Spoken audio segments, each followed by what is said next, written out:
Hi, everyone, and welcome to the Bream Fishing Project. As we continue our grand final fortnight, we are headed down to the guys and girls from the Vic Bream Classics to review the 2024 NS Rod Sunline Bream Classic Grand Final, which was held on the Glenelg River at Nelson on the 23rd and 24th of November in 2024. This is an absolutely cracking episode. We start off with third place, Dan Mackerel and Declan Betts. Awesome interviews, and I learned a bunch of stuff from this myself. Back it up with Paul and Alex in second place, and then I spoke to Peter Howell from the Two Old Legends coming in first place. Absolutely cracking episode. We're going to roll the intros. We're going to go through some stuff and then get into the angler interviews. So buckle up. This is going to be a good one. Welcome to the Bream Fishing Project. This is where you need to be every Tuesday to find out all the latest tips and tricks to help you target bream on lures. You'll get to hear from some of Australia's elite bream competition anglers and see how they were able to achieve their results in competitions around the country. Now, here's your host, the 2019 Hobie Kayak Fishing World Champion, Andrew Deeth.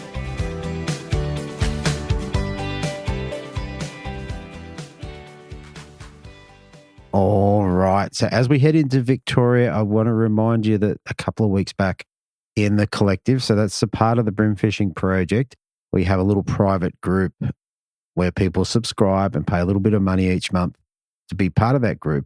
Anyway, last time we got together, which was about a week and a half ago, we did a full rundown or a good rundown of where you might fish in Gippsland Lakes, particularly aimed at the kayak anglers who have not been there in a bunch of years. We had some locals from the area come down and tell us, what you might do, what sort of structure, potential lures to take, and a whole heap of stuff that'll get you going if it's your first time down there, or even if you're a seasoned angler, it might give you another way to look at the system. The only way to get onto that is to join the collective. You can join for a month if that's you. If you don't like it, by all means, just pull back. In any case, check it out at brimfishingproject.supercast.com. Join in. Once you join in there, I'll link you into the Facebook page and you can have a chat with all the people in that group and be part of the crew. All right. So as with all things Vic Bream, it's a really organized page here and it tells me all the information I need to know to tell you what happened. All right. So let's start off with some of the prizes they've got going on there. The Sunline Best Bag went to Team Two Old Legends, Peter Howell and Mike Newman.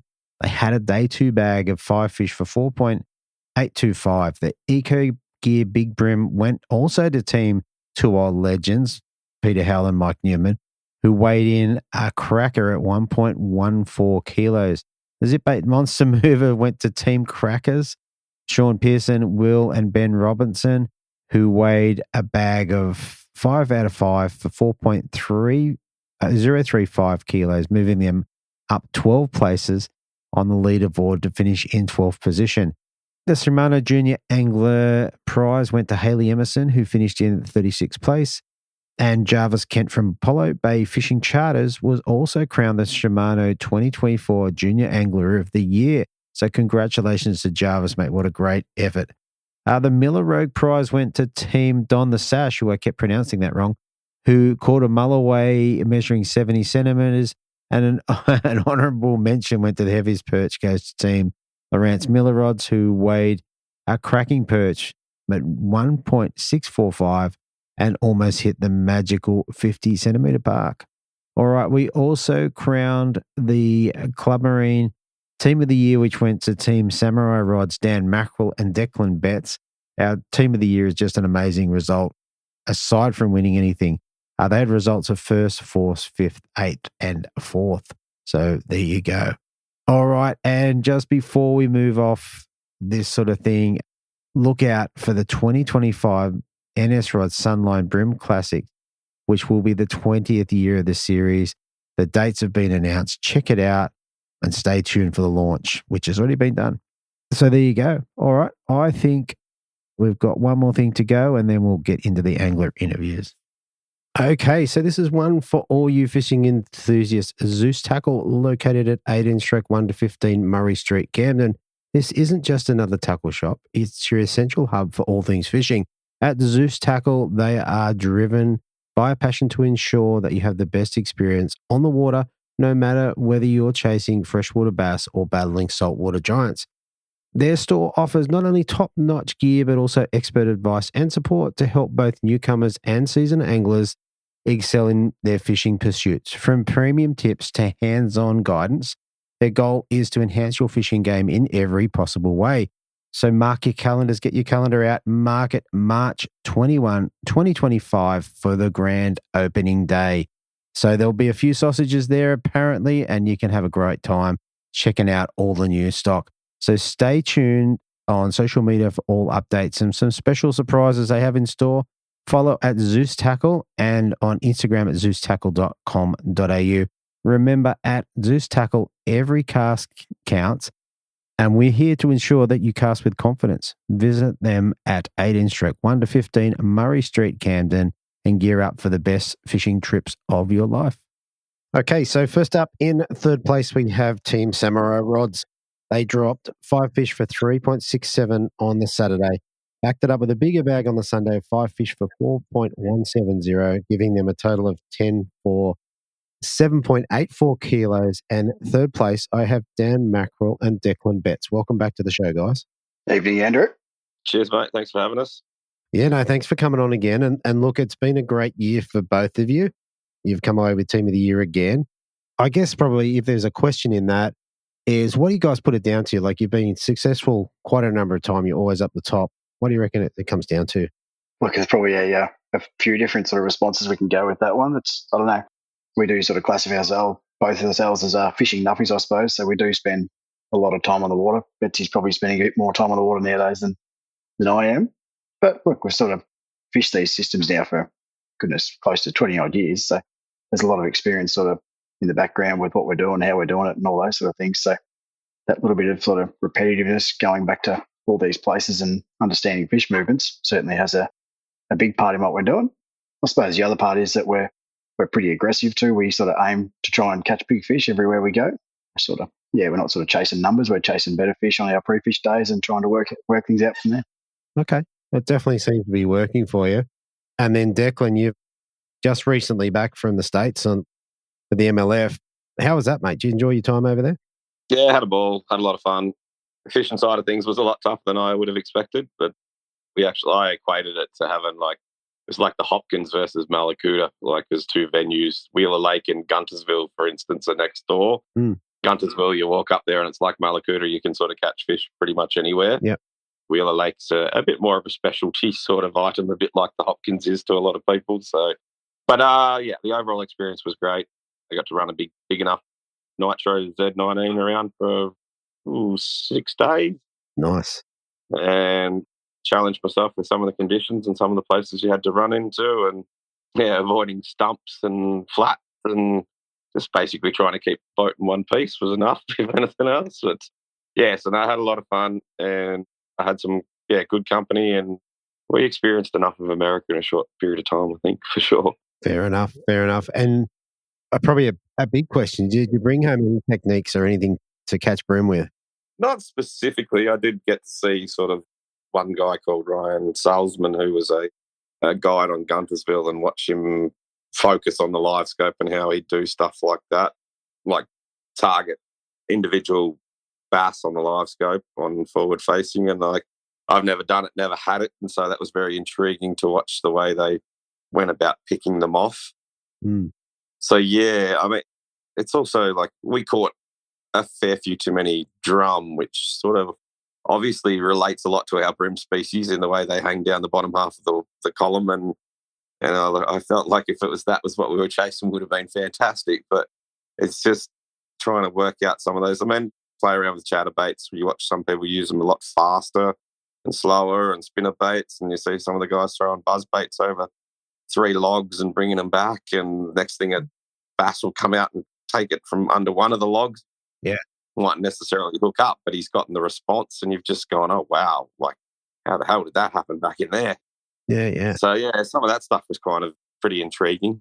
Yeah, very cool. Very cool. As far as anything, per se, to put specifically back to bream, not quite yet. Yeah, fair enough. I did kind of expect him to roll up to Nelson with A-rigs and big spooks tied on, but yeah, going cheap. thankfully I've it got didn't 3 do that. A-rigs sitting here if anybody wants one. I'm not sure you're going to use it in Australia, but They've got it. You never know. They might be sending the guys back next year. I guess we'll see what happens there. All right. So let's move around to the grand final. Tell us, did you guys get a chance to get down there and have a look around leading into the comp? Yeah, I actually took the liberty of sneaking over with Declan over in America. I actually freed a weekend up and went over there for a night. So fished one afternoon and one morning and had a bit of a look sort of from just below Pritchard's down to sort of Taylor Strait area, which is a ski zone. Never touched the estuary. The tides on that weekend were horrendous and were not worth looking at. So they actually fished really well. Sort of gave a bit of an inclination on where fish were and fish were holding and how they were sort of wanting to feed, which was good. Look, if we did on a social day with not many boats, it was comfortably over 5 kilo bag without too much trouble. So it's amazing what a tournament does with 46 boats on that little venue, and yeah, it can certainly tighten things up. Absolutely, and it comes down to a lot of choices too. Like you don't get to make the choices you want when it's a comp, because you fish one spot and then your next 2 and 3 spots are often taken. So yeah, Bill's done a really good job with that venue now. He's sort of given the option. There's 4 different launch sites you can sort of choose from. There is, I think, correct me if I'm wrong, Betsy, it's about 40 k's of navigable river, generally at about 10 knots though, so it's impossible to sort of cover the whole thing in a day. But you can sort of jump around your pre-fish, do a couple of launches if you need to have a look around and work out where you think fish are holding, what you're going to do, and yeah, how you're going to tackle it. So yeah, fair enough. And on the Friday before, did you guys get out to have a look around? Yeah, I'm pretty sure Dan was lying to me about his trip a couple of weeks beforehand because it didn't seem anything like that. And I said, what, there was fish here? And he goes, yep, fish here, yep. Yeah, not so much right now. Right. Yeah, probably screwed with our heads a little bit, to be honest. Right. And we got the odd bite here and there, but it wasn't. Once we realised it was a neap tide though, just the old run out tide all day, it sort of gave us a bit of inclination that yes, it's going to be, not a smash-a-thon by any stretch. So obviously limited flow sort of really slowed things down. And the water temper jumped up to 24 degrees in November, which is pretty unheard of and pretty off the chart. I don't think that helped them much either. And you've still got fish around there spawning, so it was a very weird mix. Absolutely. I think we rolled through 8 or 10 legals for pre-fish, but there was no rhyme, reason or clear pattern to it, that's for sure. Yeah, okay. Well, let's move into comp day, Saturday. Tell us about, first of all, where you launched from and then how your day went. Well, we launched from Sapling, so that's the middle one. Probably the last couple we've done from Pritchard's. Actually can't remember the last time we launched from Nelson itself. So we sort of found some fish a bit higher up, so we left and went upstream towards Pritchard's. Pretty sure the first bank delivered us nothing, and the second bank probably may have got a legal or 2 off it, 1. Nothing special. And yeah, geez, I reckon we bounced around till about 10:30 with 3 fish that weren't particularly special. Well, probably a little bit earlier, maybe 10-ish. And anyway, I think we decided to make the decision that Dan felt like some of the better fish he caught were lower, so the other side of Sapling. So we set off at 10 knots for the next 15 minutes or so, or 20 minutes, and rolled down lower. And Dan decided to, I reckon, 2 in the boat in the first 15 minutes, of which I sort of felt that was due to having been there too many times and feeling what it was a window. There was a definite bite window, and it was about then. Like, yeah, sort of said, I don't want us to be traveling while this is sort of going, I suppose. And yeah, we managed to.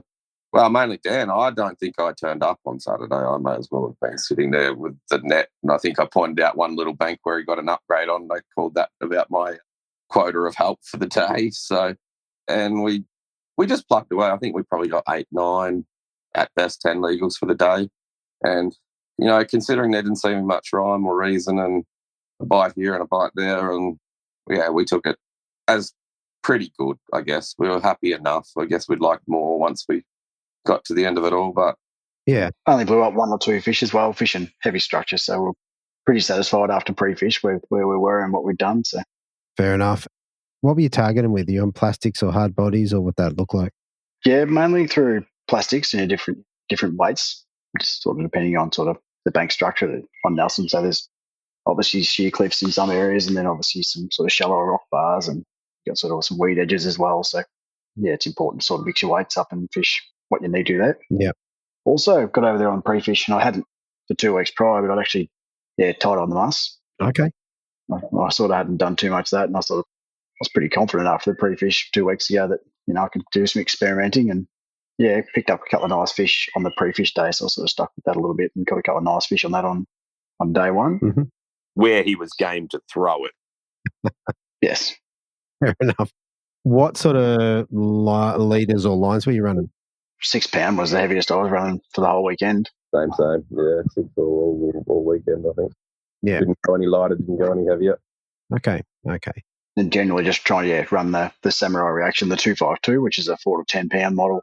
We sort of like to fish those plastics in tight. You can, once you hook them up, you can sort of start winching and pull them out. So as long as the leader doesn't touch anything, you generally got enough power and strength to muscle them out. So yeah. And further to our conversation before we hit record, the 252, is that the one you liking for the sensitivity?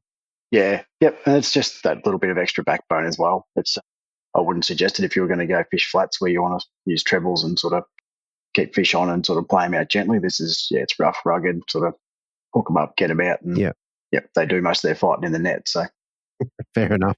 It's the grunt required with enough sensitivity to get you by in those situations, really. Yeah. Fair enough. I mean, realistically, with 6 pound, you've got a decent amount of pulling power. You do. And as long as you don't touch nothing on the way out, you're pretty good. You're probably going to get them. Yeah. Very good. So overnight, I see that you had 3.6 for the Saturday. Do you know where you were overnight? 8th, yeah. From memory? That's right. +5. Okay.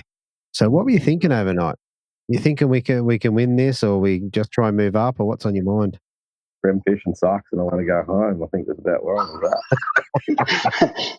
Yes, I thought Declan was going to need to walk into a small counselling session. We didn't end up having that one, but he sort of went away. We sort of sat around having a few beers, tying up and getting organised. Betsy retreated to the boat. Obviously had a bit of a think about what he was going to do. Turned up the next day and had a whole heap of different things rigged up and ready to go. And yep. Yeah. But no, we had Paul. We've obviously played with Paul and Alex, and I think they were sitting second, sort of about 700 grams ahead of us, I think, as well. And they were sort of pretty tight-lipped on what they were sitting on. And Betsy and I both said on the pre-fish that we sort of found a lot of fish were really tight to structure, and that's right up their alley. So we said, this one, if they hadn't worked out down the front, then they could be really dangerous. So, and we were pretty right in that front. All right. Coming into day 2, you're in 8th place. Tell us how your day went. And maybe Declan, mate, you must have turned it around a bit. So tell us how your day went. Oh, God. I think we jumped on one of the banks that we started off well, and we actually decided to go downstream straight off the bat. And because the leaders were up Pritchard's, and I think currently sitting was probably second and third at that stage, or fourth, were also at Pritchard's. Mm-hmm. So we had 13 boats at Sapling, and we looked at each other and we hummed and we hard and we went, you know what, chances are most of them are going to go upstream. Let's just go down. And I think it paid off because there was only 3 of us that went down and the rest went up. Yeah. So a lot of fresh bank, especially there's a lot of river there, but there's also only so much that we're looking to use. So, if you're targeting grass banks, there's certain people who do that, and then there's targeting rock banks. And then as you go along, you find that you get even more specific. You like that bank because it does what you want it to do, and then that one does what you want it to do, but that one doesn't. So your real estate can get diminished as far as hitting fresh banks and then having to go over the same stuff multiple times.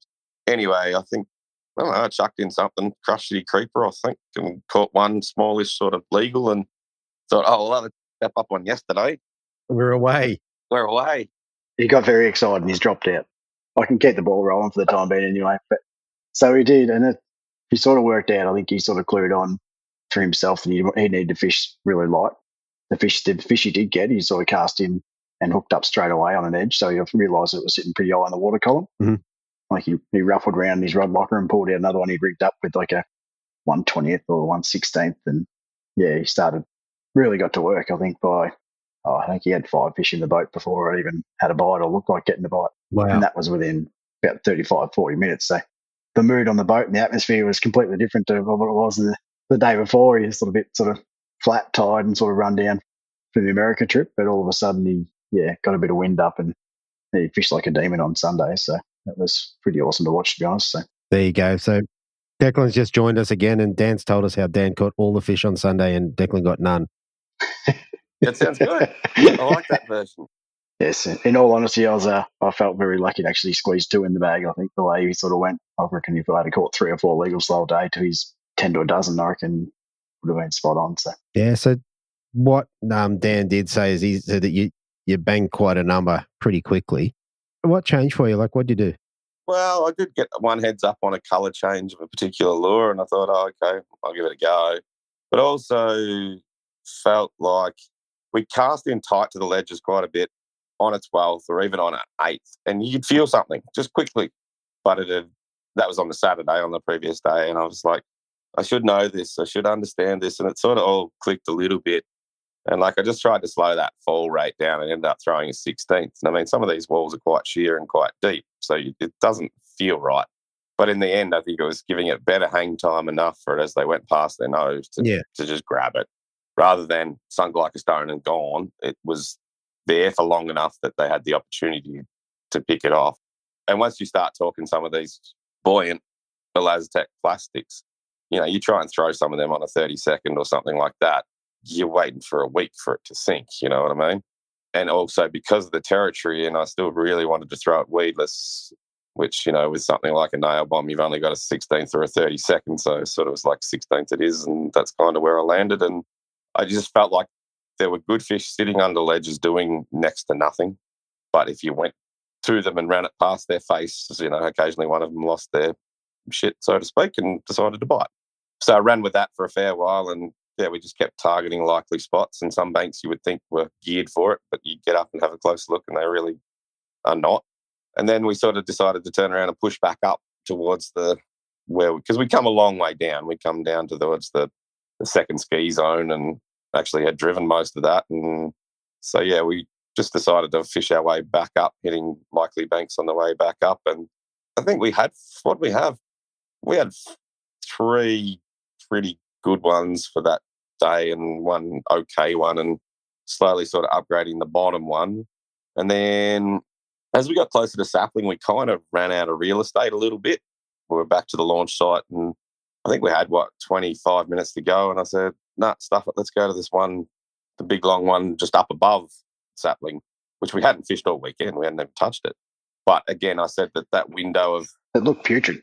Window of opportunity for where the bite window was on the open sort of stuff, for me, had opened up again.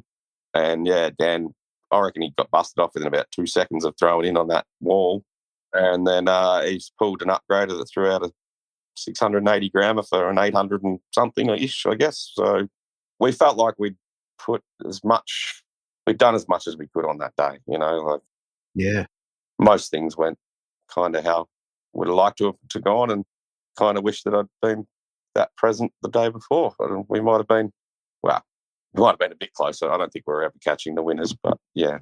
Yeah. Well, it was definitely a good bag and an interesting turnaround. Obviously, a bit of, I don't know, just a change of tactics obviously worked for you. It was only a slight variation too. That's the thing. It wasn't a lot. It was just, a colour change and a weight change. That's all it really was. And a specific target. Like I was looking for, sheer walls with a bit of an undercut on them.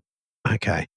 Yeah. And it sounds like you said, the hang time, a bit slower, a bit longer in what was the zone on the day, obviously made a difference. But I feel that stupidly high water temperature is part of the reason why they were under there, but I might be wrong. Very good. Dan, did the fish you got in the end there, were they on plastics as well, or did you get them on the muss? Yeah, I was pretty stubborn most of the day. I sort of thought, Betsy's going really well doing what he's doing, fishing as tight as possible with his lighter weight. I sort of mixed up through the day with the muss and the heavier plastics, which I'd done the day before, sort of, hoping that bite might eventuate or might come to fruition. Yeah, I got one nice one on the muss sort of mid-morning, and then better one once it actually last hour. I sort of went to the light plastic as well, and that one, I got one. Yeah, got busted off by one, and then got busted off by another right at the end. So yeah, that was certainly definite turnaround. And obviously that last upgrade based on the scoreboard, that you moved definitely from 4th up to 3rd. Yeah, felt like that. Yeah, definitely critical, and a little upgrade would have helped probably a little bit more. So, but that's how it is. That's fishing. Yeah, if you put it down to moments, there's plenty of throughout the comp. You never sort of put it down to the last. I know Betsy's he loves fishing till 1:59 if possible to get back by 59 seconds. But I'm more of a I'll start going panic mode when we need to get. I want to be late, so yeah, I don't know. Like fishing time, it comes down to many different moments through the day. Like you always hear of the upgrades, but it's those other ones through the day where the half chances that you convert or. It really is. It really is. All right. I reckon that's a pretty good rundown of the fishing. So firstly, for third place in the grand final, what do you guys get to take home? $675, was it? Yeah. I think it was $675 each. Very good. And I saw that I think they did in the awards ceremony, they gave you guys the team of the year on the weekend as well, which was very cool. Yeah, very nice. Nice achievement for the year. Yeah, I nearly missed that one. I was up on Tevi's balcony having a beer, I think. Fair enough. You still would have been team of the year.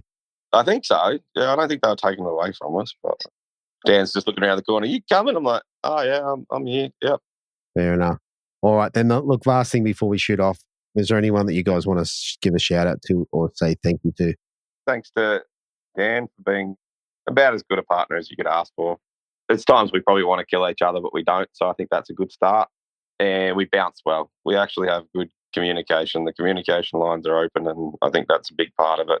We tend to honour each other's ideas, even if they seem a little bit fanciful at times, or occasionally it's trust me on this one, and we do, and it pays off more often than not. So I think it's a weird little democracy that's worked well for us for quite some time.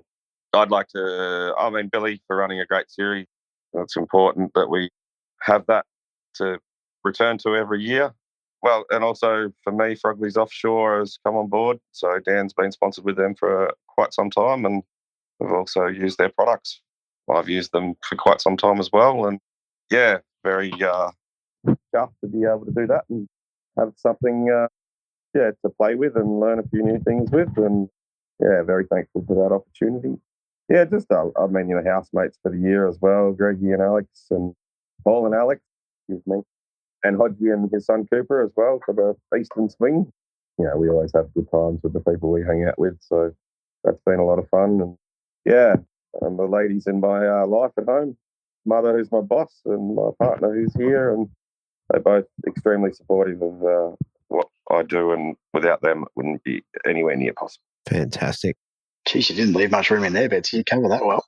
That was the aim, wasn't it? That's what I had to do, right? You did. You did exceptionally well. I reckon that's 110% out of you, so it's very good. I'm a bit done, I'm sure. Very similar. Frogley's been, fantastic for me for very close on, if not more than 10 years now. It makes our job a whole lot easier when we've got really good tools to use. Bad tradesmen always blame their tools, and we certainly don't have to do that. So, they've picked up sick baits too in recent times. So it was nice to sort of get a bit of a package arrive last week. And yeah, some of the colour ranges and lure ranges and that are going to be phenomenal come the summer months. I'm really looking forward to giving those a run. He sat in the passenger seat of my car and unopened every one of them on the way to Nelson. Well, they only arrived that day, so I was like, you got to be prepared for these things. He was lucky that I worked late and then came down to meet him, and so that's how I had this entire box that took up half the back of the car. How good is that? And did you leave all the empty packets in the car? No, a bit too. I'm sure he thought about it, but he did empty it. Yeah, sure, that's a good idea, Andrew. I should have stuffed them all little pockets in the back, and I think good. There is one remaining. There is definitely one. Fair enough. But no, again, thanks to the Frogley's guys and the range of stuff they bring in now, sort of. Yeah, it's unbelievable. Starkey and the guys down there really have it dialed in and great understanding of what the market needs too, which is fantastic. Yeah, I'd like to thank my wife at home. She sort of lets me get out and do the comp stuff. I don't get to do too much social fishing in between there with the young boys growing up, which is pretty exciting times as well. But to be able to put those things in the calendar, get to them and do them, really good sort of break for me, I suppose, especially from a busy work life and all the other stuff on the weekends. It's a great sort of mental release, I suppose. So. Big thanks to Betsy. He's always got things under control, organised. His boat's always up to speed, well maintained, shining, polished. He absolutely loves maintenance. There's some definite lies in that statement. But no, he's always organised, always up for it, and we sort of look forward to getting away and doing the times. And he spends a lot of time sort of creating and understanding and sort of generating theories. I spend a lot of my time trying to debunk those, and sometimes it works, sometimes it doesn't. So we'll always have a bit of fun with that. But no, we do. We sort of go away. We've got a great group we sort of go away with, and it sort of makes for a really great trip. It's not just the fishing that you sort of look forward to. It's catching up with everyone, a bit of downtime and some relaxing as well. Andrew, I'd like to thank you. Like, you've put up with us a few times this year. We've been had to sit down, had a bit of a chat, and it's been good times out in the shed. I'm halfway through a Sailor Jerry at the moment, which is really nice and relaxing on a Wednesday night. So appreciate that one. I like what. And yes, sir. Special thanks to Duty-free Captain Morgan's over here. and yes to Bill. Like, I think next year is the 20th year for the Victorian Classic Series. I'm sure he's got a few things in mind on what he's want to do. He sort of feels like he's sort of ramped it up a lot this year with what he's done, sort of attracted a lot of new sponsors. And rightly so. I think it's a great little series. He sort of looks after all people of all the fishing abilities and fishing levels. So look at the stuff he's doing with the junior angler and some other prizes he's rolling through there. It's a very sort of proactive sort of tournament series, and he runs it really well. Yeah, absolutely.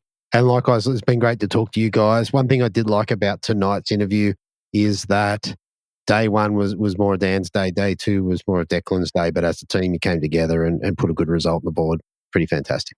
Very good, guys. All right, we're going to leave it there. Thank you so much. And I hope to talk to you again soon. No worries. Thanks, Andrew. Cheers, mate. Thanks for having us. Appreciate it. Thanks, guys.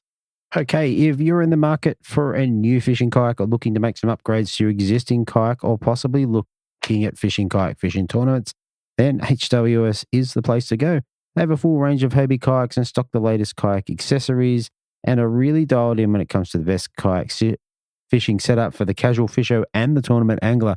hws.com.au, online or in store at the shop 3/638 Pacific Highway, Belmont. James offers free delivery on Hobie kayaks across all Greater Sydney, Central Coast and Hunter.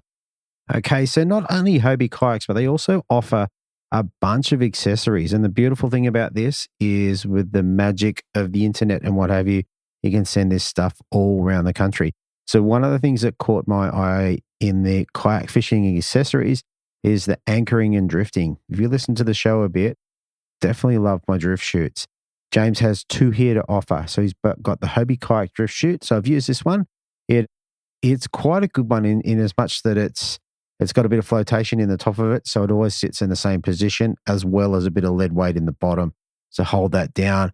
So that's a great drift chute. They've also, I see they've got the Lovick drift chute XL, which is obviously out of Scott Lovick Hobie. And being a bigger drift chute, it'd probably be the one I would prefer. Definitely for me in terms of drift chutes, bigger is better. As well as if you just want some simple things like anchors or anchor trolleys, so that's the set of ropes that runs down the side of your kayak to change the position of where the drift chute or anchor pulls from, James will set you up with those. So check it out, hws.com.au. Okay, so up next we have Team Lawrence Miller Rods coming in second place, dropping 5 fish for 4.370, which included a big Bream of 1.065 plus a big Rogue of 1.645. Backed it up on the Sunday with 5 fish for 3.515, giving them a total of 10 fish for 7.885. And second place, I have Alex Franchuk and Paul Malov. Welcome to the show, guys. Thank you, Andrew. Thanks, Stacey. Mate, guys, it's another great effort from you guys. Coming in second place in a grand final is always a good thing. Yeah, no, appreciate it. It's one we've been working hard towards, and probably our best result in a grand final, so very pleasing. Very good. Well, I can say that it's not the best result because in 2013, Paul and I won a teams event at ABT. That was the last competition. They ran a teams event at Malakuta. Yep. So we won it in 2013. So our second best result. Second best result. But look, a grand final is another thing too. So absolutely, you kind of work up to it all year, and it's definitely a harder competition. And I think out of Nelson, look, I'd never fished down there, but I think it may be a bit of a trickier system as well. So, nah, for sure. As you say, it's the best of the best teams wise. So it's always pleasing to be on the podium. Yeah, and look, people definitely put a little bit more effort, a little bit more time into getting ready for a grand final or an AC or whatever. So, yeah. All right. So let's roll into it. In terms of pre-fishing, did you guys get to have a look around on the Friday leading into the competition? We did. We got down there on Thursday afternoon, Andrew. We Got a chance to fish the hoppies on the way through and just get a few cobwebs out, catch a few fish, which was nice, just to spend the afternoon together and on a social kind of setting. And then, Friday morning we hit the water nice and early, just after 6. And the plan for us, for Dad and I, was to fish the bottom estuary section for the first hour. We knew the tides were fairly small in terms of flow, so we're kind of hoping for an early morning bite just to see what kind of calibre of fish and volume of fish was down there in that estuary section below the ramp. Yeah, and that's what we did, just with a plastics, top water and hard body approach. And we fished for 45 minutes to an hour and caught 2 legals, a couple of unders and a couple of perch, and just kind of went, well, it wasn't bad. It was one good fish out of those, and just gave us a bit of a kind of bit of confidence on a fallback plan if we needed to, perhaps during the comp days, and then started to make our way upstream. Yeah, how'd that go as you moved out of that bottom part of the system?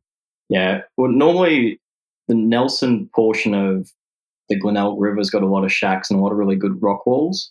Obviously, having a chat earlier, there's a lot of experience that we've had on that river system over the years, and certain sections and certain shacks and areas that we like to fish. So we really left a lot of stuff alone down there, but we did quickly hit the bridge. And second cast, I got just a legal, probably a 500, 600 gram fish.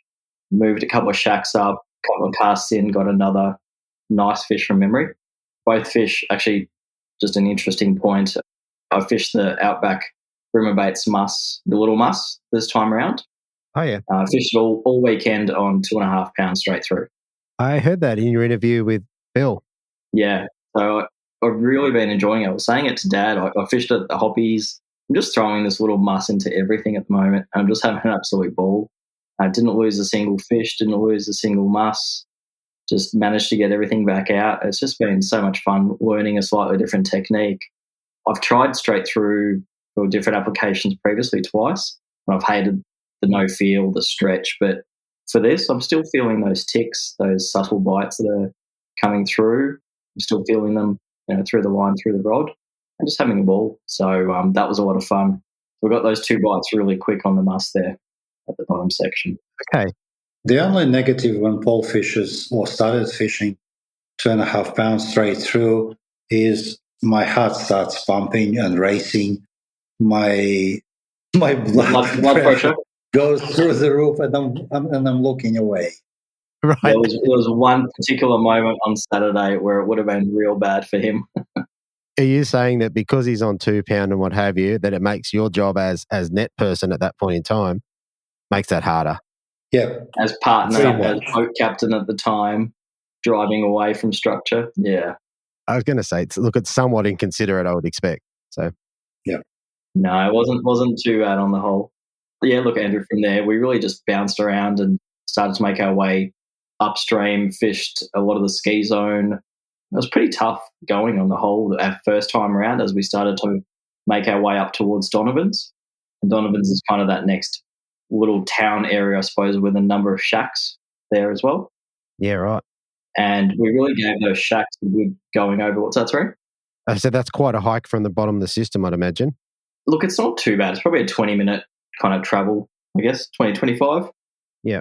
Because you've got a ski zone, an 8-knot zone, and then a 4-knot zone, and then Donovan's itself is a 5-knot zone. So you've really got to be mindful of all the speed changes as you go through Victoria, South Australia, back to Victoria, etc. Need cruise control, I reckon. I reckon you're right, yeah. Very good. All right. Well, look, all in all, for the pre-fish, did it set you up? Like, did you get a game plan together? We did. I think, well, first of all, we haven't really spoken about the conditions too in the forecast. Pre-fish was probably 35 to 37 degrees. The first day, I think overnight didn't drop below 22 maybe, so it was super warm and muggy in the morning anyway, with an expected change. And then the Sunday was going to be about 21 degrees. So we knew each day was going to be very different as well. So it was, first of all, it was one of those first hot days that we all weren't really used to the weather down here in Vic, and we were all quite fried. So we were off the water relatively early by our standards, around 1:30, and got back to the house to cool down and just retie ahead of the briefing.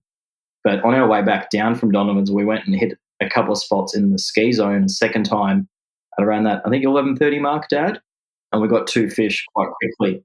One on my little muss, and then Dad was throwing the full-size Outback Rimmerbaits muss. So we got 2 fish within 10 minutes on opposite sides of the riverbank within close proximity. So it gave us a lot more confidence again that, because we know it can be a late bite in the ski zone. And so we always knew it's probably something that we'd come back to. And then we had all the shacks that we left alone from the Friday rolling into Saturday, and a lot of the rocky edges that we also like to fish. So we were quite confident and happy with the quality that we saw in that bottom section to make a decision to launch from there. Yeah, okay. And the other thing is that during the pre-fish, even without casting, using the active target, we sort of scouted the area, scouted the banks, and we could see the fish inside of the shacks, between the poles, in front of the poles, behind of the poles, or on a drop-off on the walls. So you could see them. So it gives you a confidence that it may not be just EPs everywhere. However, it was really full of estuary perch. But it gave us confidence that we could see the fish and we didn't touch them, we didn't cast into them. Yeah, okay. So the numbers were there. Yeah. And did I hear you on the interview with Bill say that you often find the fish with the active target and then turn it off? I turn mode ahead and the transducer away from where I'm casting. Okay. So if I know that there's a fish, straight ahead of me, or this is on that second pole, I will actually scan away so it's not pinging directly at the target where I saw those fish. I don't need to see my lure so much at that point. I'm just fishing naturally, making that cast, ensure that it gets down to the right strike zone, whether it's mid-water or down the bottom, depending on the lure and the technique, and then it's just concentrating on the cast, on the retrieve, as opposed to continuing to look down at the screen. Yeah, I mean, it's an interesting thing because a lot of fishing is confidence. And if in the first place you know there's a fish there, when that cast has a whole another level of confidence within it, you're waiting for that fish to hit. Correct. Yeah, or probably moving into the mind of Steve Morgan where he thinks every cast is going to get hit. Well, we're kind of the same. Oftentimes we're like, oh, that's such a good cast. Surely there's a fish in there, in that ledge, in that undercut, in that shack. Yeah, so we often say, oh, that deserves a fish, that kind of thing. Absolutely. Let's move on to competition day. Okay, so you've had a pre-fish on a hot day and hot overnight. So how'd it look Saturday morning? Overcast and muggy. And we were 13th off the start line overall. But because of the 4 different launch locations, I think there was 4 or 5 boats ahead of us, Dad, at Nelson. I think we were like maybe 5th off the mark down the bottom section. So there was a small handful of boats in front of us. A couple of them turned around and went down to the estuary. And then I think only maybe 1 or 2 was in front of us when we were heading up. And the plan was always to try and start on the bridge to try and repeat the previous day's efforts and then move on to the shacks. And how'd you go? Yeah, we pulled up to that bridge, fished both sides of it for not a touch, and moved across to the left-hand side of the river. And Dad was throwing a crab and I was continuing on the muss, and he was throwing to the drop-off and the ledge. And we saw a little bit of timber and a bit of structure on an active target too that's kind of sitting well off the bank. And Dad was just slowly walking a crab through and got snagged. And next minute, his rod's bouncing. He's like, oh, I'm actually on. I'm on. And fish is eating it off the snag. And we got that one in the net pretty quick. And that was a relatively small fish, but a really good starter at like 7:15. So it was really pleasing. Yeah. And that was 480 grams. And then about 10 minutes later, a couple of shacks upstream, there was a gap the width of typical kind of ladder, and it was empty. And Dad put that crab through the gap and pulled one of our second best fish for the day of 820 grams on the Miller Rods Brawler. Pulled it out from under the shack. So it was a fantastic cast and great effort to get it out. Yeah. Okay. And Alex, what sort of lead are you running, or what sort of line are you using to pull it out? Well, usually we select the leader depending on the conditions and depending on the clarity of water. At this time at Nelson, I ran 6-pound leaders. I used Torrey or YGK Altalos brand. Oh, yeah. And they are very good leader materials, they are very thin for the diameter and breaking strain. Yeah. Which gives us the peace of mind first, and also the thinness of the leader obviously helps to work the lure properly. So it was mainly 6 pound leader. Yeah. With a fish like that, there's two parts to that equation. You've got to get the cast through the hole, and then you've got to get the fish back out through the same hole or similar. I think we were a little bit lucky on that particular set where because it was a flat washboard that runs and then just a small gap, but the washboards didn't run all the way to the bottom. I think there was posts, but then the washboards ended at the water line, I suppose, or just below. But so Dad was able to get that rod tip down and get that fish out. So that was great angling. Very cool. And obviously, when you're running crabs or mass, I tend to overdo it. So I tend to use the heavier fit outs. I use Miller Rods Brawlers, 3000 size spinning reels from Shimano. It's mainly ceramics, and I've got a couple of twin powers too. Yeah, nice. I use those. You're right. You need to drag them out of the structure too. Yeah, and the slightly bigger reels means that you can turn the handle harder and also turn it faster and get more line back more quickly, which is pretty cool. Yeah, I think we've been really big on that the last couple of years, Andrew. Just changing our gear every year to slightly one or two reels to set ourselves up for success for that type of fishing. So having the right technique-specific rod and reel, and as you say, that gear ratio, that size makes a big difference. It's sometimes just a matter of centimetres. So being able to put 10 extra centimetres back onto the reel can be the difference between that fish getting back in or you landing that fish. That's all it is. So I think that's really helped us, especially with our structure fishing, which we love to do.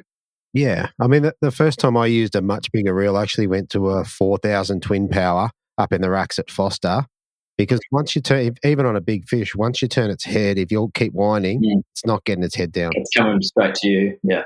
All right, moving on. So you put like an 800 or so grammer in the bin. Yeah. What's up next? So from there, we're on 2 at about 7:30. Number 3 was pretty quick thereafter, so we jumped across to the other side of the river, and that one came on my little muss, again, the gold and black little muss on 2.5 pound, and that fish came out relatively well. It was between 2 shacks, but not too far in, and I think just that stretch just allows them to not go as hard in terms of their fight. So managed to drag that one out, and that was low 800s again. Number 4 was on a special little shack of ours, which I won't talk about too much, but that was the real heart stopper for Dad, and made a second cast in, and this thing just screamed off. Rod tip well down, probably took a good 20 metres along, and Dad's just driving us out.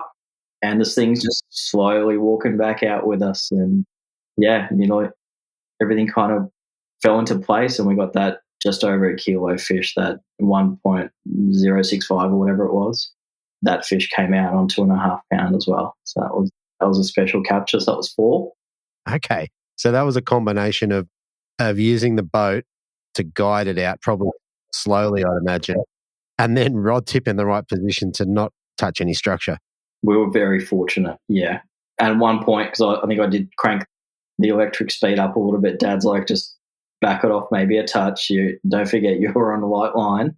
You don't want to force it out too fast. So, no, it all fell into place. Fair enough. I'm sure there was high fives. I was very impressed personally how well this all set up with the 2.5 pound straight through fluorocarbon worked.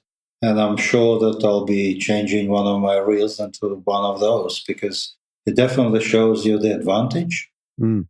You can still feel the tick. You can feel when the fish grabs it, but it gives you very different way of dragging them out and not trying to force them out, because sometimes they just go berserk. Mm-hmm. Yeah, 100%. I think what you said there is really accurate. If you hit a fish really hard at the start, sometimes they go bananas. Or otherwise, if you just, for want of a better expression, wind them on and try and just coax them out, sometimes they come. For sure. And maybe we just got really lucky in the next couple of times. I'm just going to get absolutely roasted as we move into summer. Time will tell. Maybe. All right. Moving on. So what you do from there? So from there, we headed back upstream a little bit and moved under one of the jetties again and had a bit of a look and saw a fish sitting on some really shallow rock. It's a really snaggy kind of river system, so you've got to be really particular about the types of lures and techniques and being observant of where those fish are sitting. So, we spoke about those really hot days, which obviously heated up the water temperature overall, and a lot of that rock that's in that river has obviously absorbed a lot of that sunshine. And I don't know, a personal theory of mine is that probably kicked off a lot of maybe growth, got a lot of maybe crabs or crustaceans moving, maybe some worms, things of that nature. But definitely saw a lot of fish sitting on rock and under ledges. So after we spotted that fish and spooked it, I actually just used a really lightly weighted soft plastic on a weedless setup. Within kind of 5 minutes, had a fish follow it and then boil on it and reject it. And then we kept moving up, and I made this really long cast with the wind, kind of skipped the plastic across the top like a little prawn, let it float down through the water. We're only in 30 centimetres of water. And both Dad and I see this grey shadow just appear behind it. And just next thing, Dad's like, you just set the hook into this thing. It's shaking its head. And, yeah, off we were on number 5. So that was really cool to see and get that visual take, but also just a really good, like a confidence booster and affirmation that we're doing the right thing. That technique was maybe something that we could continue to do. And it really played big for us on day 2 especially. And so that was number 5 for us, and probably around that 9:30, I guess, mark. We probably had around 3.5 kilograms or maybe 3.8 by this stage. But we still had that 400 grammer, which was our first fish of the morning. Yeah, right. Yeah. I might add, Andrew, what Paul just said. It wasn't actually this method of using unweighted plastic on a worm hook was not really our aim before the trip. We didn't discuss it. But because Paul saw the fish and he understood and was quite observant where the fish were and what they did, where they were sitting, he introduced this new setup, and straight away the result was there. Wow. Like changing your mind on the spot, changing your tactic on the spot. I continued my crabbing, but he was doing different. It produced the fruits. Yeah. And just with that one, just real quick, I just want to give a big shout out to Chris Allen in WA. So Chris is a really good, keen fisho, and he and I often chat about unique techniques and just doing slightly different stuff. And this was definitely one that he and I spoke about, using that unweighted plastic on a worm hook. And, it really paid off. So I sent him a note on Monday as well after we got back, just to say a big thanks and just say, hey, that really paid off. So just got a really good network of friends as well around me. So that definitely helped. Yeah, definitely. All right. So you got your bag. How'd you go about this? There's a couple of things to discuss on day 1. So you got somewhere there's a big perch coming, and also it's like you upgraded your bag a little bit. So how'd you go? I think from there we were really, I think we headed up, Dad, to, I guess, some of those key rocky areas that produce some of those bigger fish for us. And I think it was that first or second cast for me in really tight under that little bit of tree and that ledge on the little muss again. And we got another 800 odd gram fish, which kicked out the 480 for about an 820 or an 840. So we were in that low falls at that point, around that 4.2 mark from memory with that. And I think we may have upgraded one more fish potentially, or that may have been it. And we got some decent keepers in a couple of different areas, which again we used as a guide of where we saw volumes of fish that we could come back to for day 2 on the Sunday. And amongst those fish which we caught, Paul got wrapped around the pylon once. He lost a good fish, and I dropped two fish on 2 hookups on the crab under the jetty too. Just from I hooked them up, started sort of winding up, and dropped the hooks. So we lost a couple of good fish, so we had our opportunities and chances too. Yeah. Right. Yeah, there's a couple of those instances for sure. I can't remember if that fish that wrapped me around the pole was before our fifth or if we came back to that spot after, because it was the same technique. So we'd fished this I particular think shack. it was before the fifth. Yeah, okay. We fished this particular shack with mussels, stick minnows, and crabs. Kind of went around it and had an opportunity to cast back in. So I flipped one of those unweighted plastics in, and first cast just dick. And unfortunately, I was fishing a grub freak, so a little bit lighter. It was more for the open areas. And its head basically bumped the pole, but then went around the wrong side of it. I quickly opened up the bail arm, braids kind of peeling off, and we got under it. And I was watching the footage the other day, actually. I'm getting the rod in under the shack around the pole, and Dad's there trying to help me, and we got the rod out. But Holding the boat, holding the rod, and holding Paul, everything. I don't go in the drink. We managed to get the rod through, but the braid was on really fine barnacles, and then by the time we were close to getting it off, it popped. So we lost that one. But no, that was all part of it, I guess, and learning different areas that helped us on day two. Yeah, fair enough. And then probably just one last story of day one for the big perch. We continued to fish that ski zone area, and there was one major bit of tea tree. And I think I was even going to overlook it. And I think Dad said, "Oh, have a cast at that," and just had a lightly weighted. Yeah, he didn't want. Yeah. And I just had a lightly weighted plastic, just fished the outside of the tea tree, and it was just that perfect spot. The plastic was wafting down back with a current, and got that perfect tick. And I couldn't quite place what fish it was. It didn't have those big head shakes with the brim, and it didn't scream off like a drew, but for whatever reason, I didn't think it was going to be a big perch. And even all the way as it came up, I'm like, oh, that's a nice dewy, and then realised it was a perch. Yeah, so I think it was 5 grams lighter than the Marlow one from the previous comp too. Yeah, right. And it said and both around the 49 centimetre mark too. So it was pretty cool. Yeah, that's right. Yeah, nearly 50. Pretty big fish.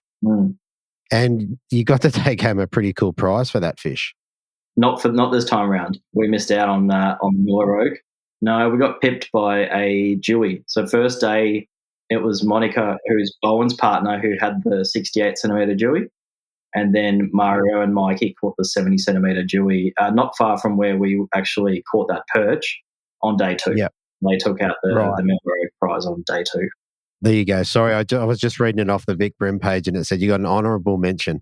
Yeah. Very good. Yeah, look, and just before we move off that, I think what Vic Bream and Miller Rods have done with this rogue fish is just exceptional. It's just an awesome way to give some product out. So, yeah, for sure. Something that anglers actually look forward to doing and competing in, and actually trying to include those species as part of their planning. So definitely a cool one. Yeah, and it means, and I think it's happened in this series where somebody well down the list on the Bream page has been able to take home a couple of nice rods. Yeah, for sure. All right. So day one, you bring back 4.370, which had you in second place. Tell us about Sunday. So we've got a little bit of a different day. How'd it go? Yeah, different day. I guess, Dad, feel free to jump in. But I guess our approach and thinking was still very much the same. We wanted to start on the shacks, but one thing I can't remember if we said out loud or it was just something that we probably said to ourselves on the way up was to be open-minded and not get stuck in the same technique or the same area or pattern for too long. To be, if a particular technique and area isn't working, move. While it may have worked for us on day one, we know that weather change and the barometer and everything that happened was and the pressure of all the boats was likely going to affect the bite. The shack bite wasn't great to begin with anyway. There's some days that they're absolutely wild in there that you can't stop them. There's other days you get one or two, and there's other days that just will not eat. Those fish were there. Yeah. Dad and I were putting in some great casts on day two, and by 8:30, we didn't have a single bite. Ouch. We fished the shack that he got 2 bites on. We couldn't get a bite. We fished all the other ones, the bridge, you name it. We tried it. At 8:30, we pulled the pin on that, and we said we're going to go and hit some of those ledges, some of those undercuts, some of those rock walls. And as soon as we made that move, we started getting fish. Okay. And I think past experience, probably from Glenelg River mainly, taught us to understand that every day is different. We were quite, positive, even knowing that the negative will come with the weather change. We knew that we just need to refocus and do something different. Yeah. It comes from experience, because in the previous years we would have stuck and we would have casted probably until 11:30 into those shacks, saying, "Oh, they were there yesterday, so it's got to be there." We saw the fish on Sunday in shacks. Yeah. Well, they'll switch on or whatever it might be. Yeah. Yeah, but they weren't not interested at all. Yeah. Okay. So then moving on to the tea tree, that's when you started to put some fish in the well? Rock walls and tea tree. Yeah. Yeah. So I think even hearing Dan and Betsy from way upriver, I think they also noticed a lot of fish sitting really tight to the banks, to the ledges, and sitting under the undercuts. And that was something we actually started to see visually ourselves. There was a number of fish that we could see either rolling and chewing. Even with some of the perfect casts that we could put in, you still couldn't convince that fish to eat your lure because it was so busy, focused on its task of chewing that coral and oyster and rock and whatever else it chews under there. So that was pretty cool to see, just as a fan of fish and whatnot in nature. But yeah, some of those fish were hard to fool, and you really had to get your cast and your presentation bang on to be in that undercut in front of their face. Yeah, right. Wow, that makes it challenging. It does. But we also, I guess, we noticed or observed that crab bite had totally died on us. And then after that first fish that I put in the box on the little muss again, Dad put another one on his rod, on I think maybe thin 6 pound, and it was a 1-2 punch of that lightly weighted plastic and the Outback Bream Baits little muss for us, just bouncing from side to side, just fishing banks that were free, that other boats weren't on or that we thought looked good to us. And we actually put together a decent bag and a few upgrades in the next 2 hours, and then got a really key upgrade at about 1:45. It was only about 30 or 40 grams, but it might have been the difference between third and second. 100%. And what did that last one come on? That was on the unweighted plastic again, under a shack. Dad might be able to tell this story, but I gave it no respect at all because I thought it was small. Yeah, and he also didn't want to weigh it in because he said, "I look small." I said, "Okay, let's try it. Let's put it on the scales." And then, yeah, once it actually came in, we realised, it's actually probably a bit bigger than I realised. And my leader was absolutely cooked as well. It got me around a pole. I just got it back in. And, yeah, it was a crucial upgrade for us in the end. Wow. Well, there you go. You just never know, hey? No, that's it. It was one area that we rarely pull fish from. It looks good, got good current, good flow through there. The fish are there on the active target under those shacks, but we really struggled to get them to eat. But this one silly cast underneath, paid off. Paid off. All right, very cool. All right. So 1:45, that rounded out your bag. Just one question with your 2.5 pound straight through. What's your setup? It's a Miller rods. It's a custom Miller rods that I actually picked up from Dan Brady down here in Victoria. It was one that he wasn't using, but he had made. So it's a 7-foot mudder. So the goal of the rod is really for targeting those mudding fish at places like Malakuta, which it's kind of really famous for, to present those plastics to them and in an unweighted kind of fashion. But for whatever reason, I went with this light straight through setup, and it just feels like the perfect rod for it. I think it's for 1-4 from memory. I'm running an Exist SF, so the super finesse version, reel on there, 2000 size, and the 2.5 pound Ultilos straight through from X Braids Australia. Okay, very cool. Yeah, it's like I keep talking to anglers who are using these super fine lines and being competitive in comps, winning or being competitive, which I think's quite interesting. Well, you know what triggered it for me? The reason for me to try it once again has been the recent podcasts. It was Sean and his stepsons or the young blokes that fish with him who did well at Glenelg. From South Coast. Yeah. And Mikey and Mario and Marlo were both fishing 2 and 3 pound as well. That's right. It was just another reminder for me that I think a lot of times it can make that difference. And I said that to Dad. I said, look, it's really showing in recent events that it's really made a bit of a difference, and I really want to try it again. Started playing around at the local at the Patterson, and through some of Joe's little pygmy musses, those little tiny things, and caught fish up to 1.3, 1.4 kilos out of pontoons. And that was a really good testing ground for me to know how hard I can push that gear and to know that I can get them out. So that was really cool to put it into practice in a tournament situation and not be afraid to throw into some of those silly spots that we did, but still be able to pull them back out. So that was cool. Yeah, very cool. All right. That rounds out the comp pretty well. Is there anything else that we should speak about on the fishing before we move away? Well, to make a comment that we fish with Paul, I don't know, probably since 2007. And we went all the way from being inexperienced and thinking we know everything, how to catch bream, how to fool bream. And many, many times bream fooled us. I think what I can say in regards to the teams events and a team of 2 people, as you can tell, we are different age, Paul and I, but we try not to argue too much about who's doing what and how we should be fishing. Because in our minds, the success of the team is every person wants to catch a fish. So I'm trying my thing. We're trying to fish to our strengths. Yeah. This is probably our results are showing, being 5 times team of the year in Victoria tells you something about consistency and level of success too. So that's my comment, I guess. Yeah. And look, what I would say is a little bit side off the side of that, but I do like seeing the father and son teams. I reckon it's great. So. Oh, not to mention, of course. Yeah, it's a great thing.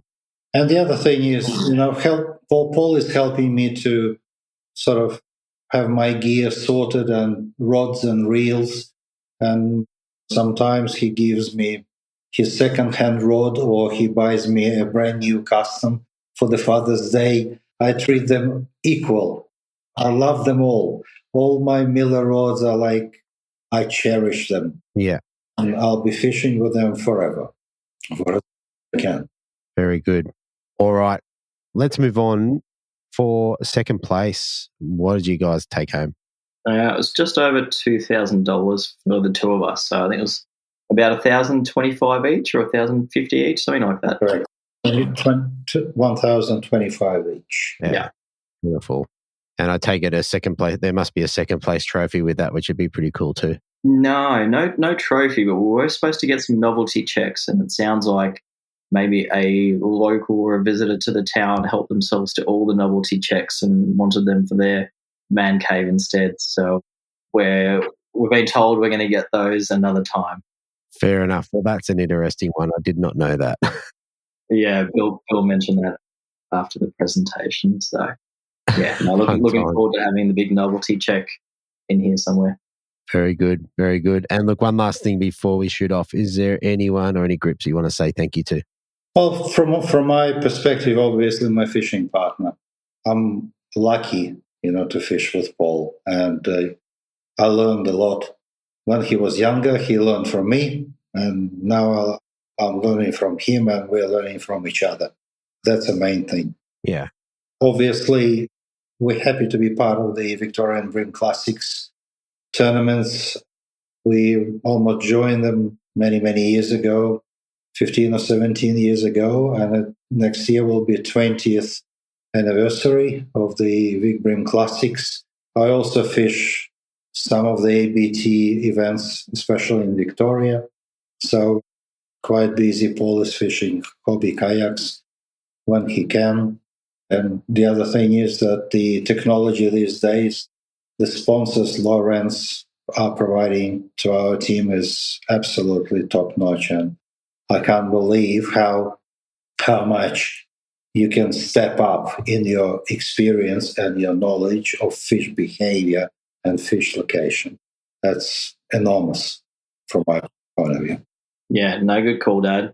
There's a lot I'd like to say thanks to, especially for this one. Deethy wasn't in a great mental headspace on the Friday night, so just really wanted to say a big thanks to the boys that we stay with, obviously to Dad for having a good chat, and to Alex, to Greg, to Dan and Betsy, who are always really supportive, just fantastic blokes to have a chat with, have a beer with, and have a fish with as well. So a massive shout out to those guys, to Bill for running a great event.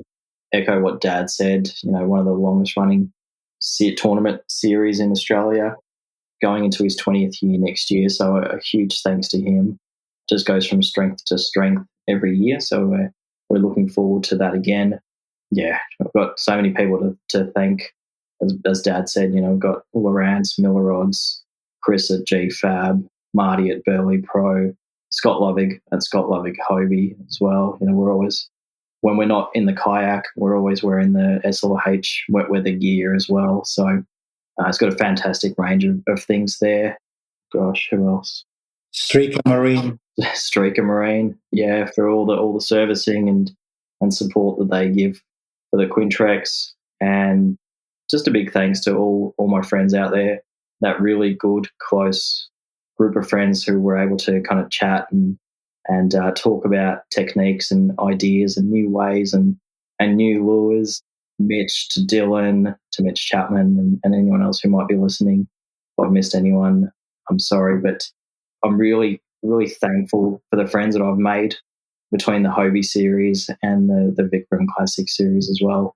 It's a really special, it's an opportunity to make some great friends and have such a special relationship with Dad and be able to do what we've done for so long now. It's really, really special, something that I'll never forget. So, and obviously to yourself, and thanks for having us on and having such a great resource for all the anglers to be able to listen to and pick up little bits and pieces. As I said, I'm a listener of the show every week and really pick something up each time I listen. So I love it.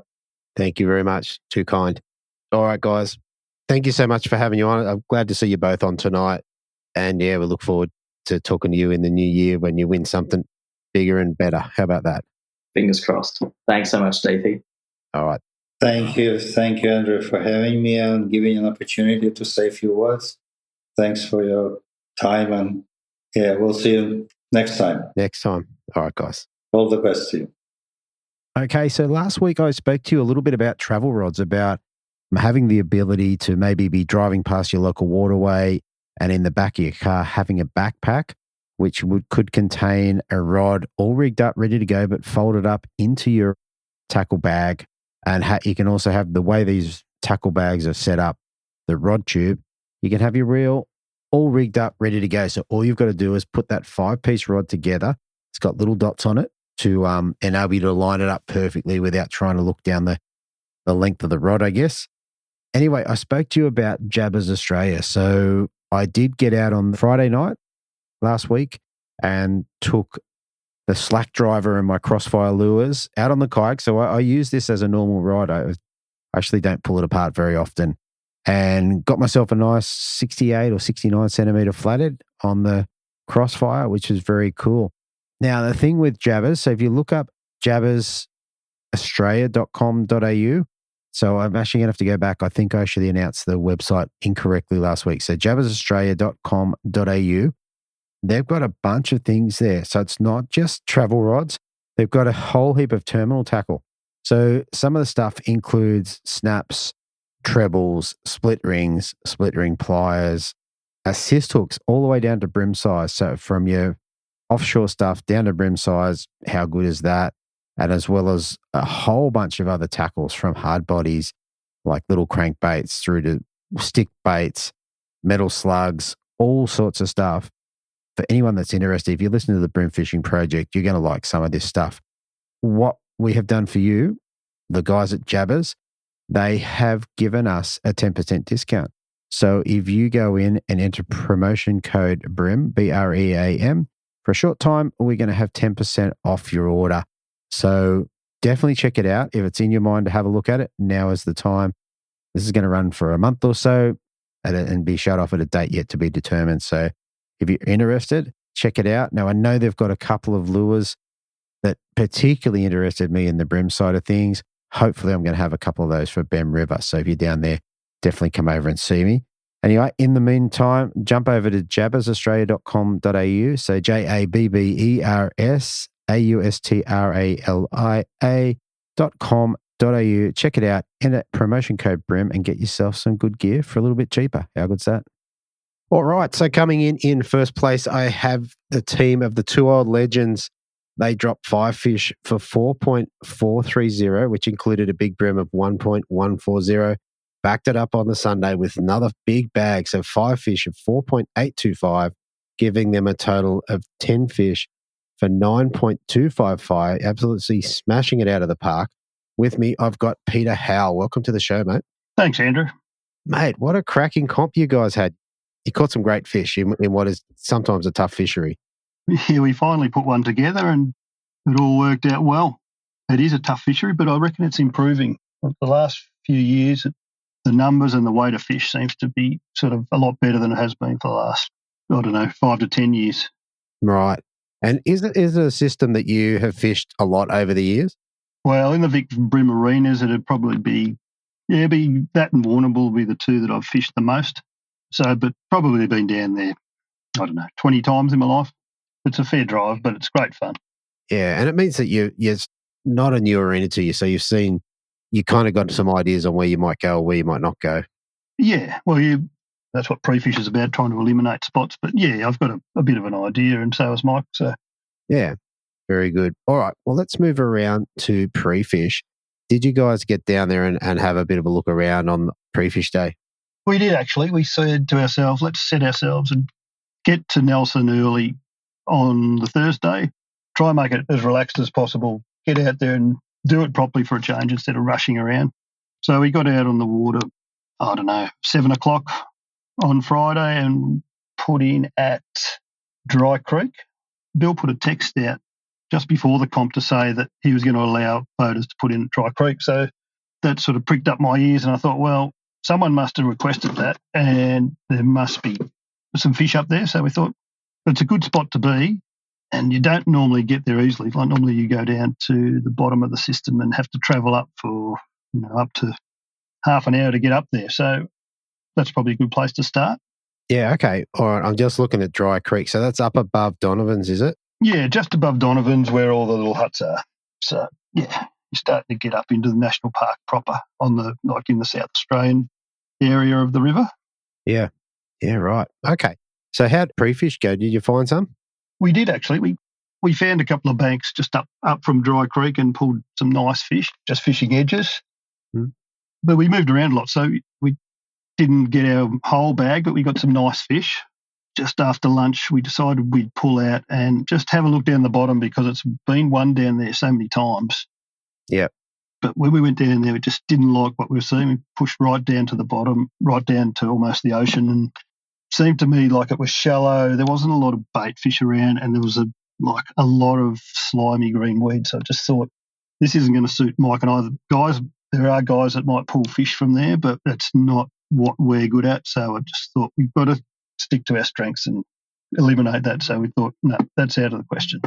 Yeah, okay. And are you guys hard body guys or blades or plastics? What's your go-to normally? Oh, look, I love fishing hard bodies if I can, but Nelson's most of it's pretty deep off the edges, so limited opportunities unless you're fishing down the front. So I did cut my teeth on plastics when I was younger, and I did the comps years and years ago with a few mates, and we fished a lot of plastics back then. So I'm confident enough with plastics that I think I can get a 5 bag. Yeah, okay. Let's roll around to Saturday. Yeah, whereabouts did you launch, and how'd you go? Well, that's another story in itself. So we thought, I was toing and froing all afternoon as to what we'd do. So I thought there's going to be a bit of pressure at Dry Creek, and I was worried that we're going to fish a bank. We might like it, come off the end of it, go and fish another one and find nothing and get back, and there might be a boat on the bank, just fish. So I don't know why, but we said let's just go up the top and see what happens, because we fished up there and done well before. But there wasn't any reports of fish up there, but I heard rumours that a couple of guys are fishing sapling, and I said to Mike, if worst comes to worst, we can just push right down to sapling and just see what happens. So we sort of ended up somewhere where we hadn't pre-fished at all, but like I have fished it a fair bit in the day. So it was a gamble, but I just had a feeling that if we get it right, it might be good for us. Yeah, right. Okay. How long did it take you to start putting fish in the boat? Was it straight up, or did you have a dry spell? Or first morning was tough. We fished edges, just lightly weighted plastics for probably 3 hours. And we had 2 squeakers in the well, like 2 29 tippers. And I was thinking, wow. And I went past a mate, Jason Bird and Wayne Sleep. They were fishing the same sort of area. Went past, and you do the old how you going, and they held up their 5 fingers, and I'm thinking, oh my goodness, this isn't good. And Mike didn't like the sound of that either, but we noticed we were fishing shallow and they were fishing a bit deeper. So we decided we'd go and fish a few deeper banks, and still struggled a bit. And we're both sitting there scratching our heads. Mike sat down to have a roll. I'd just have a think about it. And we do fish edges, but we were fishing live a fair bit. So I turned the live around to the middle of the river, and I saw just a fish out there. Everybody told me there's heaps of perch up there, and I thought, let's just see what happens. So I flicked the plastic over, dropped it down near its head, and it ate it straight away. And I thought, it's a perch. But the head, you got that head shake, and I thought, hang on. And it turned out it was a nice bream, and I thought, well, that's interesting, because we've been seeing a lot of fish on the side out in the middle. Yeah. So it all sort of started to roll from there. We just started moving around off the edge, looking in the middle and out a third of the way, and there was fish everywhere. But there'd been an environmental flow down the river, so there was about 5 foot of fresh, and the rest was salt underneath. But you could see it clearly on the live, and all the fish were sitting like within a foot in that wedge. Yeah. Just cruising around in that. So we'd done that before on the second day 2 years ago, and I was pretty happy with our bag, but the quality of fish we were getting this time was better. Yeah, right. So we had a little, once I saw that, I thought, right, we can key in on that, and we just started rolling through fish after fish. Wow. What sort of jig head weights and stuff were you running to fish that sort of depth? Oh, I was trying. They move around a lot, so I love to fish as light as I can, but if you fish too light, you're trying to lead the fish, like, I don't know if you've ever shot ducks or whatever, but you try and lead a bird, so you try and lead the fish as it swims. You want to try and intercept it with your plastic. So the lighter it was, the harder it was to get it in their face. So we ended up agreeing that like about a 1/16 was the ideal jig head, and that seemed to be working pretty well. Yeah, right. And if you're fishing, so it's in that 5 foot to 6 foot range. Sorry, how deep was it in the river? Like up to 30 foot, 35 foot. Yeah. So top quarter of the water column, more or less. Yeah, basically just out of view. The water was fairly dirty, but I tried a couple of hard bodies, but they wouldn't look at that. So we just rolled through a few different plastics and just found a couple that they liked. So it was good. Yeah, very good. And how do you sort of fish that depth? Are you counting it down, or are you watching it on the live? Or no, during the comp, I was watching on the live, so you'd have to zoom in close enough so you could see your bait dropping down, and then getting it in front of them and giving a little twitch over their head and then pulling it away from them. And sometimes there was 20 or 30 foot fish in a pack, and one would peel off and have a look, and then the next one would peel off, and then another one would shoot straight up and eat it. It was like, if you can get their competitive juices going, you're going to get one for sure. Yeah, fantastic. All right. And one of you guys got a big fish. So who landed the big bream for the comp? That was me. I was fortunate enough to do that. Very good. And was there anything special about that, or was it the same sort of setup? Very similar setup. It was just a school of fish, just like all the rest, but it just happened to be a bigger fish. I could tell straight away. Took a fair bit of line and carried on. I was thinking, if I hooked this on the edge like we usually fish, I'd have a lot of trouble getting it out. They've got a lot of go in that system for some reason. Yeah, right.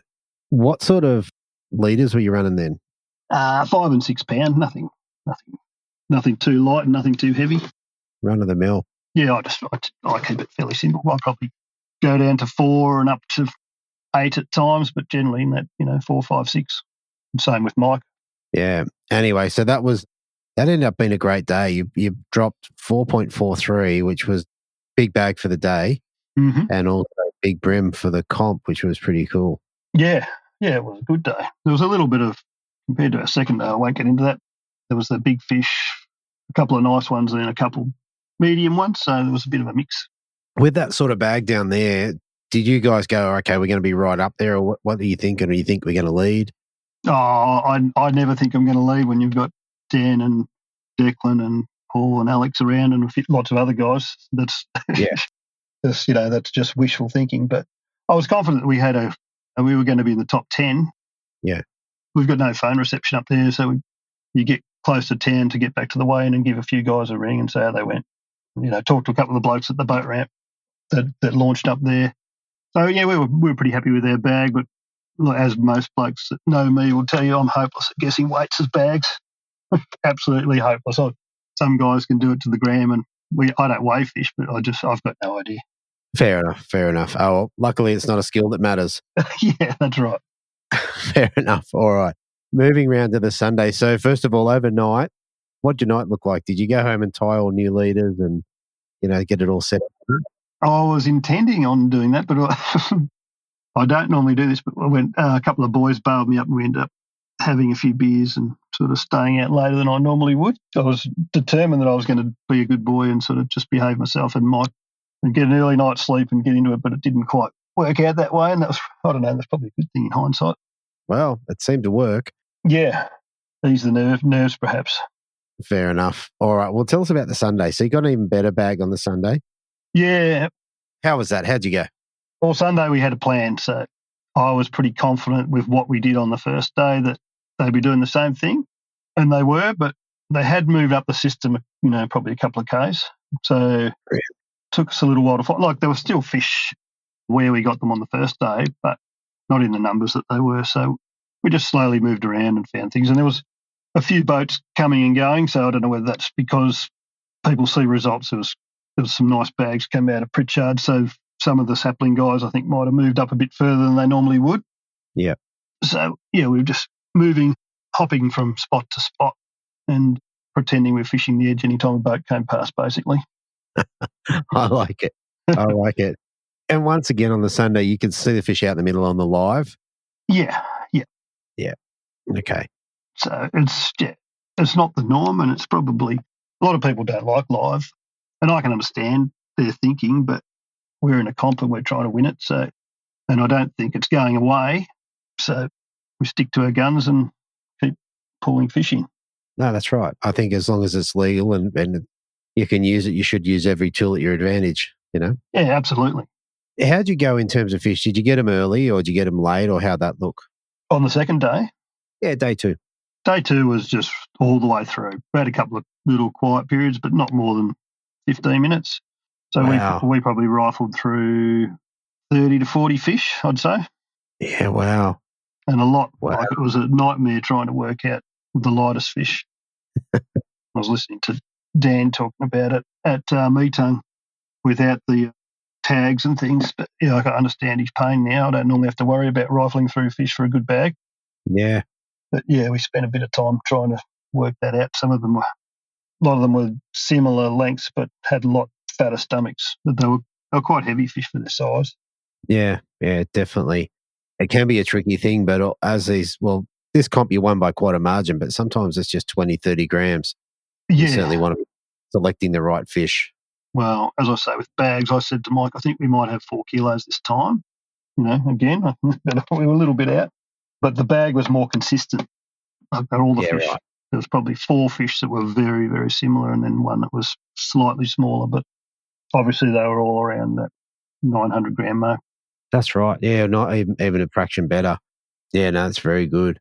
And then the same deal, you're fishing plastics around that 1/16 sort of weight. Yep, that seemed to be what was working. Used like the Hurricane Sprat, Naughty Hurricane Sprat. It was a hatchet was the colour. And the old Shimano Bio Tough Squidgy Bloodworm. Yeah, right. So they were the 2. Yeah.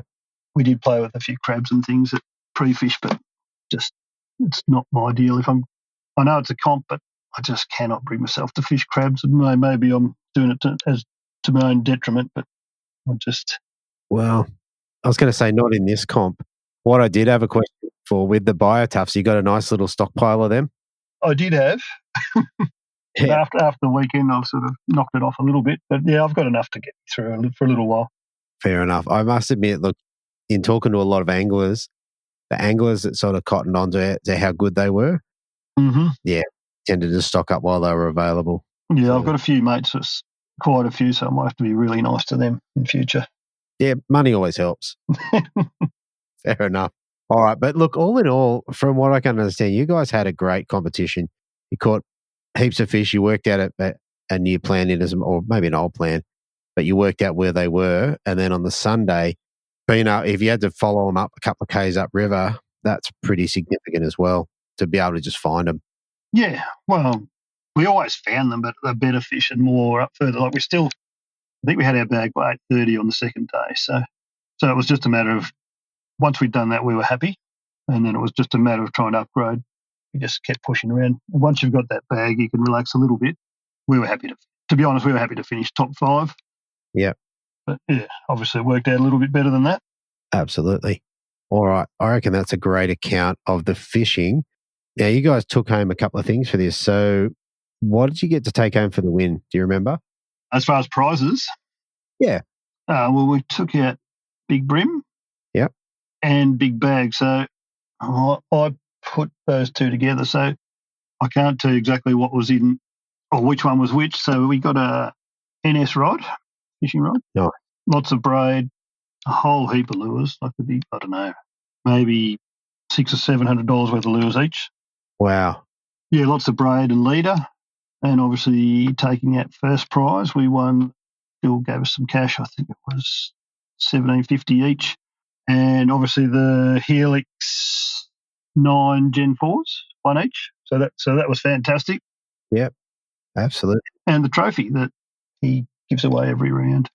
Yeah, which is fantastic. Fantastic. All right. I reckon that's a great rundown of all of that. So, mate, the last thing before we shoot off, is there any organisation you want to give a shout out to? Oh, look, I always give a shout out to Billy. He does a fantastic job. That he runs the comp so well, and he deals with all sorts of things. And from day to day, I won't go into detail, but there's plenty of stuff he has to deal with, and he does it very professionally.